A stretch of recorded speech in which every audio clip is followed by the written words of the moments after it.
Aka sekinroq. Mashinani bu yoqqa qo'yib ketmang. Hayday qoling. Tezroq borishimiz kerak, shoshilyapmiz. Mashinani egasi. Hozir ketyapman. Qancha pul so'rasa beraman, faqat bolam asrab qolishsa bo'ldi. Aka bormisiz? Shunaqa ham qo'yadi. Mashinani nomeringizni ham qoldirib ketmagansiz. Nima qilib turgan bo'lsa, boshqa joy yo'q ekan. Mashinaga qo'ydim. Mana o'ynab yurganim yo'q, zarilish bilan kirib ketdim.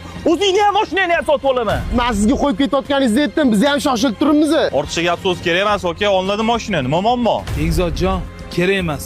Bolla birovni vaqtini o'g'irlash, birovni haqqini yeyish bilan teng. Batanik, bir kam sani eshitib o'tirishim qoluvdi. Nomiga tezlik oshishni bilasanlar. Qo'lingni ol. Osmon qo'llaringda bo'lsa tashavorlaring. Kuch eshikda ham bor. Insonlarga aql berilgan. Mashinangizni olib turing. Bitta yosh bolani operatsiyasiga kech qolyapman. Hayot xavf turibdi. Iltimos. Adasi, doktor kech qolyapti. Boshqa joyga boramiz, tezroq keling. Doktor bolam yaxshimi? Ha, shunaqa deng.